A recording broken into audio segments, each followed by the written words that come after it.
Bismillahirrahmanirrahim. Assalamualaikum warahmatullahi wabarakatuh. Oke, melanjutkan materi kita tentang product moment. Ini untuk cara ketiga. Setelah kita tahu cara pertama itu dengan deviasi standarnya, yang kedua tanpa deviasi standarnya itu menggunakan deviasi aja. Yang ketiga ini kita tidak menggunakan deviasi standar maupun deviasinya. Jadi kita hanya mengambil angka kasarnya atau angka yang sudah diberikan pada soal. Nah, ini dia. Rumusnya itu RXY sama dengan N dikali sigma XY. N ini adalah jumlah dari data kita atau number of case dikali sigma XY. X dan Y ini sudah diketahui di soal, jadi kita inilah yang dikatakan dia angka kasar. Jadi kita nggak olah dia menjadi deviasi atau standar deviasi, tapi angka kasarnya itu langsung kita kalikan kemudian kita sigmakan.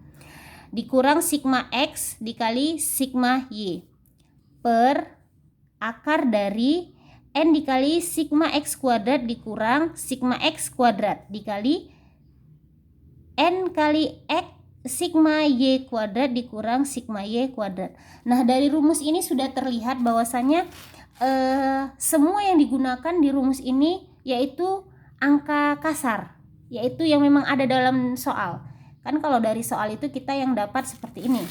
Ada nomornya, kemudian subjeknya. Nah, inilah dia angka kasarnya. Hubungan antara si X dengan si Y. Korelasi itu kan hubungan, maka hubungan antara si X dan si Y. Kalau dirumuskan semua angka kasar. Oke. Nah, cara mencarinya, lihat, ini contoh perhitungannya. Kalian bisa baca selengkapnya di buku. Ini nomornya sampai 20. Jadi subjeknya itu atau pesertanya itu ada 20. Nih, kemudian ini nilai formatif dan ini nilai sumatif. Berarti mereka mau melihat ada tidak korelasi atau ada tidak hubungan antara nilai formatif dengan nilai sumatif. Oke, kita lihat. Nah, langkah pertama kita harus tentukan dulu dia HA dan H0-nya. HA itu hipotesis alternatif, H0 itu adalah hipotesis nihil. Jadi kalau HA itu bunyinya ada atau terdapat. Jadi ada korelasi positif yang signifikan antara variabel X, yaitu tadi tes formatif, dan variabel Y, yaitu tes sumatif. H0 atau hipotesis nihil itu tidak ada atau tidak terdapat korelasi positif. Jadi ini adalah kebalikan dari si hipotesis alternatif. Oke, bunyinya seperti ini. Oke, ini langkah-langkahnya, yaitu langkah pertama, langkah kedua ini menentukan kolom. Jadi kalau langkah pertama itu kita menjumlahkan subjek penelitian N-nya, ini sudah ada di tabel. Jadi dari langkah-langkah ini kalian akan tahu kolom apa selanjutnya yang harus kalian buat. Nah, kita lihat di kolom ini, perhatikan. Nah, tadi yang dari soal kan hanya kolom 1, 2, 3, subjek, X, dan Y. Nah, yang diminta di soal itu dari rumusnya itu ada sigma XY, berarti kita harus cari XY-nya. Kemudian ada sigma X kuadrat, kemudian ada sigma Y kuadrat. Kita kerjakan, caranya gimana? XY. Dari ininya sudah terlihat ya bahwasanya 30 ini didapat dari X berapa? 5, Y-nya 6. Maka 5 kali 6, 30. X kuadrat dapatnya 25 dari mana? X dikuadratkan. Kita lihat X-nya 5. 5 kuadrat sama dengan 25. Kemudian Y kuadrat. Y kuadrat itu adalah 6. 6 dikuadratkan 36. Begitu seterusnya sampai bawah, sampai subjek ke 20. Setelah dapat semua tabel ini kita sigmakan atau kita jumlahkan. Nanti dapat hasilnya seperti ini. Kalau sudah dapat hasilnya, maka kita sudah bisa menyelesaikan atau mencari nilai RXY-nya. Substitusikan semua nilai. N kita lihat di tabel, jumlah dari data kita 20. Sigma XY. Sigma XY, lihat kolom untuk XY. Sigmanya berapa? 848. 848 Ini dia. Pas. Kemudian sigma X. Sigma X mana? Ini dijumlahkan sigma X 120. 120. Kemudian sigma Y 140. Oke. Kemudian apa lagi? N 20. Sigma X kuadrat. X kuadrat ini sigmanya 738. Kemudian sigma X 120 kuadrat. N 20 dikali 998. 998 dapat dari sigma Y kuadrat. Sigma Y kuadrat. Nah, sigma Y dapatnya 140 dari sini. Oke, kalau sudah kita masukkan semua nilainya, maka kita dapat menghitung hasil dari RxY atau nilai korelasinya. Kita substitusikan semua nilainya, kita hitung satu persatu. Jadi kalau seperti ini perhitungannya, ini dikurangkan. Ini tidak bisa langsung ya. Ini misalnya kalian lihat 16.960. Oh, di sini ada 19.960 juga, bisa dihabiskan, dibagi. Tidak, karena di sini ada tanda penjumlahan. Yang bisa dimatikan atau dihabiskan itu apabila di sini perkalian dan di bawah ini juga semua perkalian. Kalau ini kan ada penjumlahan dan ini ada tanda akar, tidak bisa. Jadi yang diselesaikan satu persatu. Ini kalian selesaikan.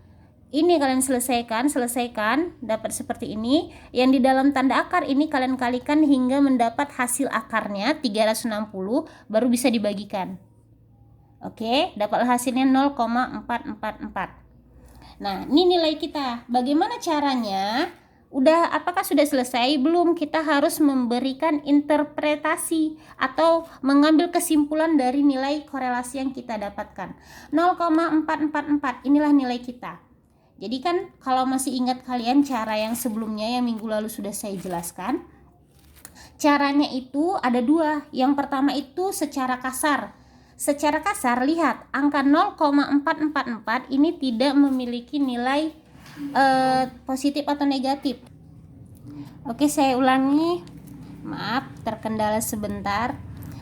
Cara menginterpretasinya yaitu membaca nilai yang 0,44 ini ada dua cara. Yang pertama adalah secara kasar atau secara sederhana. Lihat ada tidak nilainya positif atau negatif. Kalau dia tidak bertanda positif, tidak bertanda negatif, berarti dia bertanda positif. Kalau bertanda positif berarti korelasinya berjalan searah, atau X dengan Y itu searah. X-nya ke atas, Y-nya ke atas. X-nya ke bawah, Y-nya ke bawah. Jadi nilai sumatifnya tinggi, nilai formatifnya tinggi, maka nilai sumatifnya pun tinggi. Dengan memperhatikan besarnya RxY 0,44 yang besarnya berkisar antara, nah ini lihat, kalau kalian masih ingat di tabel sebelumnya itu ada untuk secara sederhana ini ada tingkatan-tingkatannya.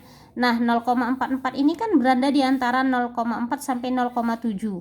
Berarti korelasi positif antara variabel X dan variabel Y itu termasuk korelasi positif yang sedang. Jadi kita lihat dulu pertama dia positif atau negatif. Kalau positif dia berarti searah.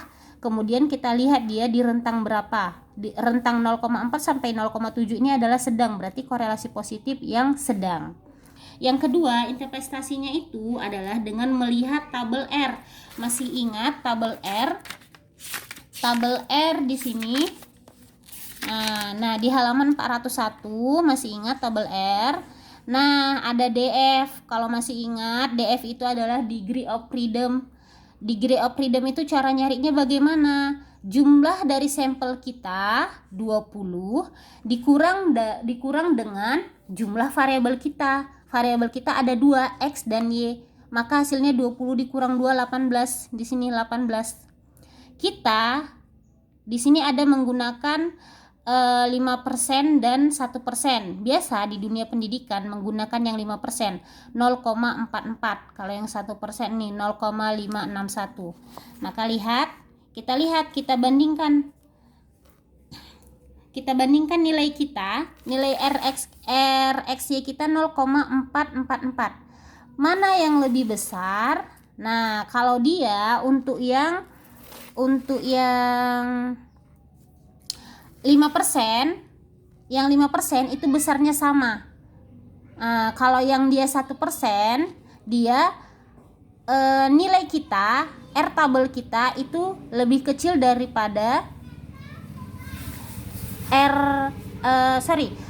kita, R hitung kita itu lebih kecil daripada R tabel. Maka hipotesis nihil disetujui atau diterima, sedangkan hipotesis alternatif ditolak. Ini berarti bahwasanya tidak terdapat korelasi positif yang signifikan antara variabel X dan variabel Y. Maka dapat ditarik kesimpulan di sini, tinggi rendahnya nilai tes sumatif ada hubungannya atau dipengaruhi oleh tinggi rendahnya nilai hasil tes formatif. Walaupun ini hanya korelasi positif, jadi dia tidak berpengaruh. Oke, kurang ada di sini memang